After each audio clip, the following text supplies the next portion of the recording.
কোনটাকে আগে ছাড়বো? ব্যাঙ্গালোরের ওয়েদারটা কিরকম জানো তো, সকাল আস্তে আস্তে পরিষ্কার জলের মধ্যে ঢুকুন।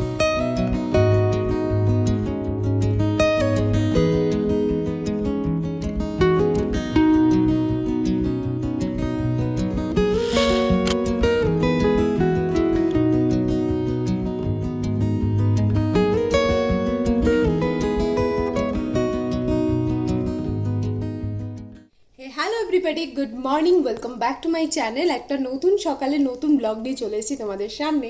আর আজকের ব্লগটা শুরু করছি, এখন ঘড়িতে বাজে প্রায় 7:30। অর্ণব গেছে একটু নিচে, একটু গাড়ি নিয়ে বেরিয়েছিল আর গাড়িতে ফোনটা ফেলে এসেছে, তো সেটা আনতে গেছে। আজকে হলো সানডে, বাই দ্য ওয়ে বলে রাখি।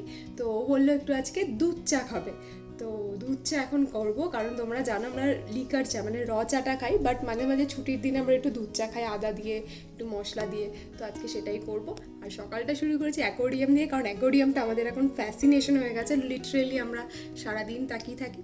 তো ব্লগটা শুরুই করেছি সেইভাবে। আশা করি আজকের ব্লগটা খুব ভালো লাগবে, পুরোটা দেখো আর আমার সঙ্গে থাকো। চলো চাটা বানিয়ে নিই। এমনিতে তো সবসময় চা করি, কিন্তু এই যে যখন আমি এই মশলা টিটা করি তখন আমার বেশ ভালো লাগে, কারণ অর্ণব ভীষণ পছন্দ করে। একটু এই গরম মশলা মানে ওই লবঙ্গ, এলাচ আর দারচিনি একটু থেতো করে নিয়েছি। আর জানো তো, আমি যতই দুধ দিয়ে চা করি না কেন, একটু এভরিডের গুঁড়ো দুধ দিলে বেশ ভালো লাগে।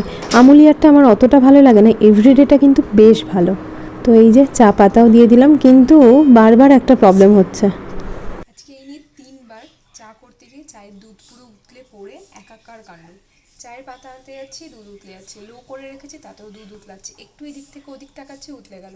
বারবার পরিষ্কার করছি, বারবার মানে আজকে হাত বেশি নাড়াবো না, একদম হাত পা ঠিকঠাক রেখে কাজে কনসেন্ট্রেট করতে হবে। সকাল থেকে এরকম হচ্ছে, জানি না সারা দিনটা কীরকম যাবে।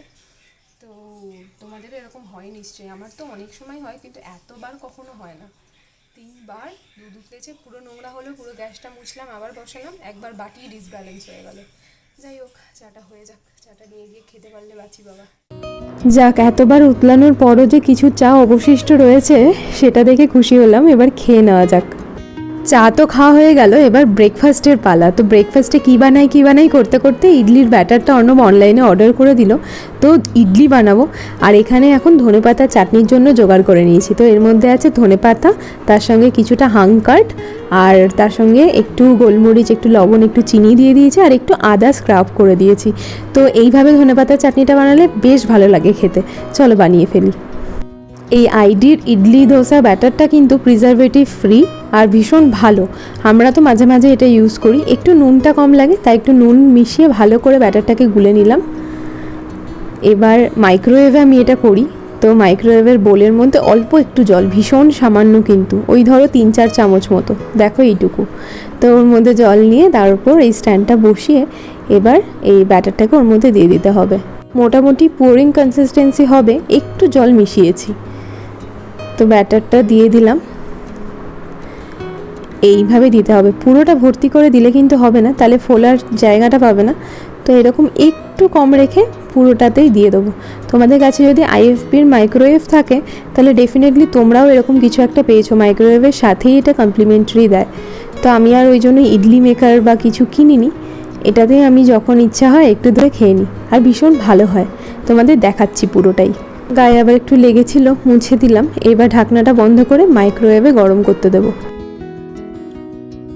ঢুকিয়ে দিলাম। এবার বেশিক্ষণ কিন্তু নয়, এটা আগে আমি 2 মিনিট করতাম, তখন একটু কাঁচা কাঁচা থাকতো। তারপরে 4 মিনিট করলে বেশি শুকনো হয়ে যায়, তাই 3 মিনিটেই একদম পারফেক্ট হয়ে যায়।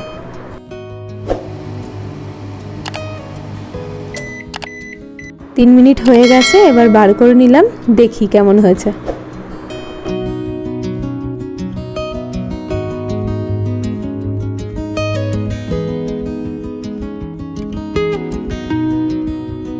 ধোয়া ওটা গরম গরম আর নরম নরম ইডলি হয়ে গেছে। চামচ দিয়ে একটু কেটে নিলাম, এই যে এই দেখো একটা। এবার একটা একটা করে সব বার করে নিলাম। 4টে হয়ে গেছে রেডি।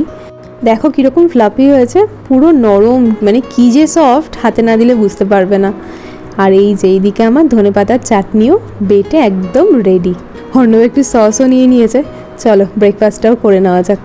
ব্রেকফাস্টটা করে একটু কথা বলবো ভাবলাম, একদম টাইম হলো না। উচ্ছে একটু কেটে নিলাম, আর এইদিকে একটু মুগ ডাল ধুয়ে নিয়েছি। মুগ ডালটা সেদ্ধ করতে বসিয়ে দেবো। আসলে অনেকটা দেরি হয়ে গেছে, তো ওই জন্য এই যে রাঁধুনি, আর এখন শুকনো লঙ্কা তেজপাতা, বুঝতেই পারছো কি বানাচ্ছি। হ্যাঁ, তেঁতোর ডাল বানাচ্ছি। তো ডাল সেদ্ধ হয়ে গেল, এবার একে একে ফোড়নগুলো দিয়ে উচ্ছেটাকে ভালো করে ভেজে নিয়ে ডালটা তৈরি করে ফেলবো। ব্যাস, আমার তেঁতোর ডাল রেডি। এবার আমি নেক্সট রান্নায় যাওয়ার আগে একটু দুধ হরলিক্স খাবো। তোমরা খেয়াল করেছো নিশ্চয়ই যে আমি দুখানা মাত্র ইডলি খেলাম, কারণ এই সময়টা আমি একটু দুধ হরলিক্স খাই। মাংস হবে ডালের সঙ্গে, তো মাংসে একটু নুন আর হলুদ মাখিয়ে নিলাম। কোনো তেল থাকবে না এই মাংসে, জানো তো। এই রেসিপিটা তোমাদের সঙ্গে শেয়ার করার প্রচণ্ড ইচ্ছা রয়েছে। যারা ডায়েট করো তাদের জন্য একদম পারফেক্ট। আমি যখন ওয়েট লুজ করেছিলাম এটা অনেক হেল্প করেছিল। সো ডেফিনেটলি শেয়ার করব, কিন্তু আজকে একটু তাড়াহুড়ে রান্নাগুলো সেরে ফেললাম আগে। তো এই দেখো ডাল রেডি, ডাল মোটামুটি ঘনই করেছি। আর এইদিকে মাংস, এখানে এক ফোঁটাও তেল নেই। আর ডালের সঙ্গেই মাইক্রোওয়েভে সেঁকে নিয়েছি পাঁপড়। আজকে সকালে তোমাদের সঙ্গে কথা হলো, তারপর চাটা খেয়ে ব্রেকফাস্ট বানিয়ে ভাবছিলাম একটু আবার কথা বলবো, কিন্তু শরীরটা একটু খারাপ লাগছিল, ওই জন্য আজকে একটু রেস্ট নিচ্ছিলাম আমি। তারপর আবার একটু ওই বেলা 12টার সময় স্নান টান করে দুপুরে রান্নাবান্না করেছি। তারপর আর সেইভাবে কথা বলা হয়নি। এখন এই জাস্ট খেয়ে উঠলাম, দেখলেই কী কী খেলাম। তো প্রবাবলি আজকে সন্ধ্যেবেলা একটা ভালো কিছু তোমাদেরকে জানাতে পারবো আর দেখাতেও পারবো। থাম্বনেল দেখে মনে হয় তোমরা বুঝে গেছো। তো দেখা যাক, এখনও সেরকম কিছু প্ল্যান করিনি, মানে কীভাবে আমি যাব না অর্ণব যাবে তাদেরকে আনতে, সেটা এখনও প্ল্যান করিনি। যদি আমার শরীর ভালো থাকে তো যাবো, যেহেতু সকাল থেকেই শরীরটা একটু খারাপ, তো ওই জন্য বুঝতে পারছি না। তো সকালে একটু রেস্ট নিয়েছিলাম ঠিকই, কিন্তু ঘুমাইনি। তো এখন একটু ছুটির দিন ঘুমাই, না হলে কাল থেকে তো আবার অফিস শুরু হয়ে যাবে। আর অফিস চললে দুপুরবেলা যে একটু মানে আধ ঘন্টাও যে একটু শোবো সেরকমও কোনো টাইম থাকে না।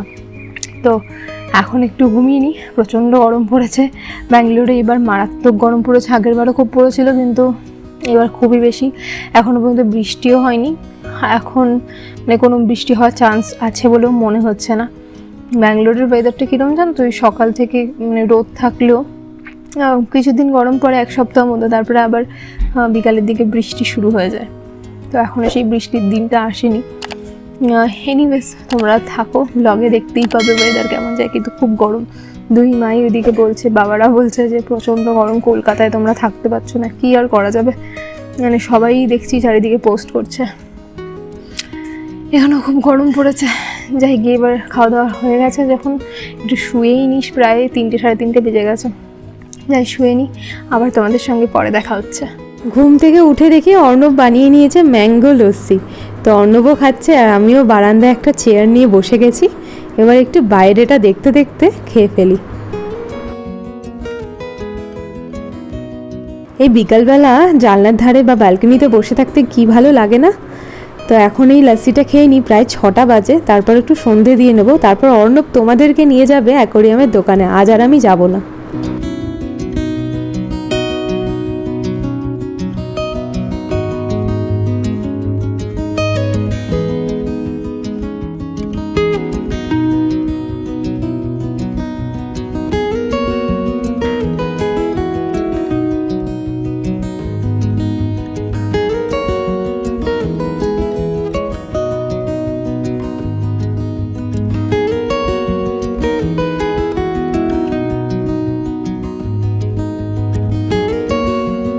অবশেষে এতগুলো মাছের মাঝখানে আমাদের বাড়িতে রাখার মতো কিছু মাছ পাওয়া গেছে। তাদেরকে নিয়ে অর্ণব আসছে, ফোন করে দিয়েছে অলরেডি। আর এই যে চলে এসছে।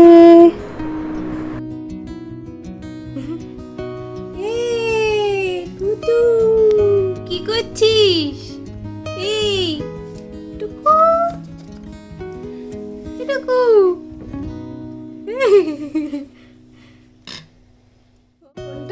এইটা না, এইটা বেশি টেনশনে রয়েছে, তখন থেকে গপ গপ গপ গপ করছে। এই পাকনা খেয়ে নেবে।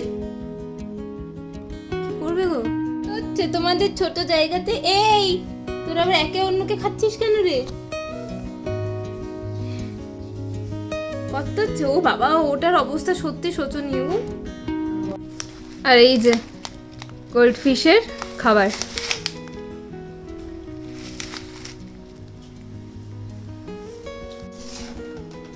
বাইকে করে নিয়ে এসেছি তো, খুব সাবধানে তোলো, প্যাকেটটা ধুলো লেগেছে। একটা মাকে ইউজ করবার আগে এটাকে একটু ধুয়ে নিই। ভারী না? খুবই আর আমাদের এটা এরকম নুইয়ে পড়েছে কেন? তোমাকে একটু জল দিতে হবে, তো জল। সেটাই তোমাকে বলেছিলাম, তুমি যে বললে ওই প্লাস্টিকটা করে আনবে। আরে আমি তো প্রথমে ভেবেছিলাম ঝুলিয়ে নিয়ে চলে আসবো ইয়েতে, কি বলে, হ্যান্ডেলে। তারপরে লোকটা বললো যে ব্রেক ফ্রেক মারলে কোন সময় জল ফল চলকে উঠবে, কি সেই জন্যই তো স্ট্রেস হয়ে গেছে। না, আস্তে আস্তে পরিষ্কার জলের মধ্যে ঢোকো। এখন থাক আধ ঘন্টা। এখন কটা বাজে? 9টা বাজে। এই ওরা অসুবিধা হবে, ওরকমভাবে রাখতে পারবে না। আমরা ভাসবে থরি, ভাসবে কিন্তু সাইডে সরে যাবে, তো অসুবিধা হচ্ছে গো। এই তো ফ্লোট করতে পারছে না, দুটো দুই কোণায় চলে গেছে। এই তো করলো না, করো না, আমার তার সঙ্গে এরকম অত্যাচারটা করো না বাবা। হালুম হুলুম করছে, হালুম হুলুম। অসুবিধা নেই, জুগার। কিন্তু এটা থেকে ওদের কোনো টেম্পারেচার চেঞ্জ হবে? এই জলটার থেকে ভেতরের জলটা না না, সামনে আসলে ঘাবড়ে যাচ্ছে না। এর মুখটা যদি কোনাটার মধ্যে একদম খাপে খাপে ঢুকে যায় না, তবেই ও আর নাড়াতে পারছে না। তো ওই দেখো, দেখেছো কোনার ওখানে গেলেই ও সরে আসছে, বডিটা নাড়াতে পারছে না। মোটা সোটা না পুলকো বাবা। এই দুজনকে খেয়ে নিস। ট্যাঙ্কটা আনার পর কি কি হলো সব তো দেখেছো, তাই এতটা টাইম পেয়ে বেশ অনেকটা রিসার্চ করেছি, তাই তোমাদেরকে কিছু কথা জানাই। মাছগুলোকে এইভাবে কেন ট্যাঙ্কের মধ্যে রাখা হয়েছিল। আসলে ওরা যে ট্যাঙ্কে এতদিন থাকতো তার টেম্পারেচার আর আমাদের ফিশ ট্যাঙ্কের টেম্পারেচার তো আলাদা, তো ওদেরকে অ্যাক্লিমেটাইজ করার জন্য একটু টাইম দিতে হয়, মোটামুটি আধ ঘন্টা মতো। তাই জন্য এতক্ষণ সেইভাবেই রাখা হয়েছিল। আর এখনও অর্ণব একটা অন্যরকম জিনিস করবে, সেটাও তোমাদের জানা খুব দরকার। যারা ফিশের ব্যাপারে আগ্রহী তাদের জন্য ডেফিনেটলি এটা খুব হেল্পফুল হবে। তো এই যে এখনও গিটটা খুলছে এখানে, এই জায়গাটার মধ্যে আমাদের ফিশ ট্যাঙ্ক থেকে কিছু জল এখানে দেবে। তো সেটা এমনভাবে দিতে হবে যাতে মাছের কোনো রকম হার্ম না হয়। তো পিএইচ লেভেল আর আমাদের জলের সঙ্গে মাছটা খুব ভালোভাবে অ্যাডজাস্ট করে নিতে পারবে, নাহলে হঠাৎ করে একটা নতুন জায়গায় এসে ওদের কিন্তু শরীর টরীর খারাপ হয়। তাই জন্য একটু সাবধানতা অবলম্বন করতেই হচ্ছে। তো এইগুলো হলো প্রসেস, আর এইভাবেই কিন্তু নতুন মাছ অ্যাকোয়ারিয়ামে ঢালতে হয়। তারপরেও কিছু প্রবলেম আসে, সেইগুলো ম্যানেজ করে নেওয়া যাবে। না, যেটা দেখলাম এই প্লাস্টিকের গা দিয়ে দেবে।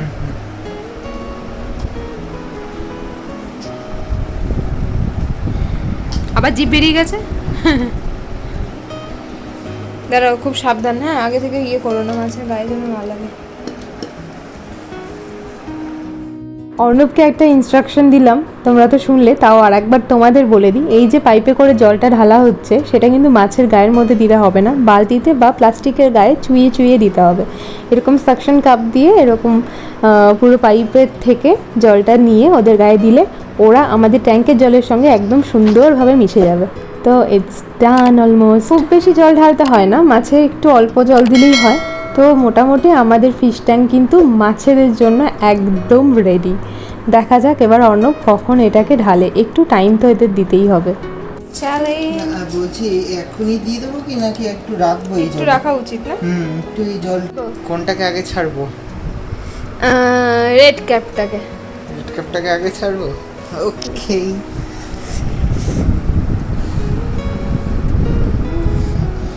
কিন্তু এর ভিতরে সেটেল ডাউন হয়ে যাবে, বেশ আরামসে রয়েছে। কেন বলো তো, এটা ওরকম কোনা করা ছিল না, ব্যাপারটা গোল হয়ে গেছে না, গোল হয়ে গেছে, অনেকটা জলের পরিমাণও বেশি।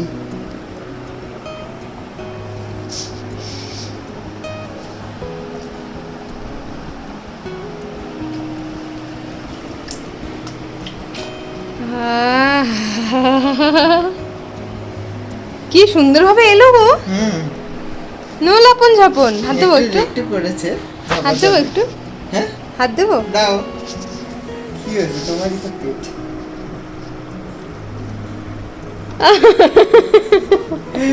দিয়েছি কিন্তু হাত ঘা।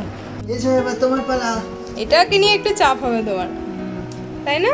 ওই দেখো না, ওরে বাবা। ও নে খা এবার, আর খাবি খাস না।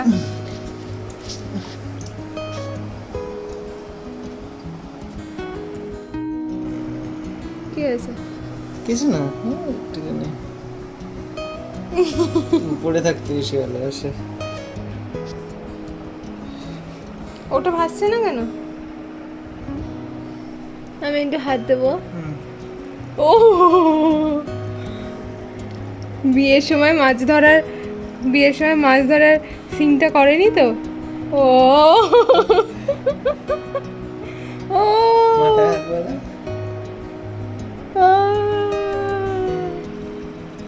চিনতে পারছিস? কিলে আর ওটাকে তো ধরতেই পারলাম না, ও কোথায় নিচে চলে গেছে দেখো। ও এখন একটু স্ট্রেস আছে। না ওকে থাকতে দাও। লাইটগুলো একটু বন্ধ করে দাও। লাইট জ্বালাবো না বন্ধ করব? মানে এই লাইটটা জ্বালাও, আর ওই লাইটটা এখনো বন্ধ আছে। কি সুন্দর লাগছে কিউটি পাই। এই লাইটটা অফ করে দাও তো। কিউটি পাই, কি সুন্দর লাগছে। ভয় পেয়ে গেছো?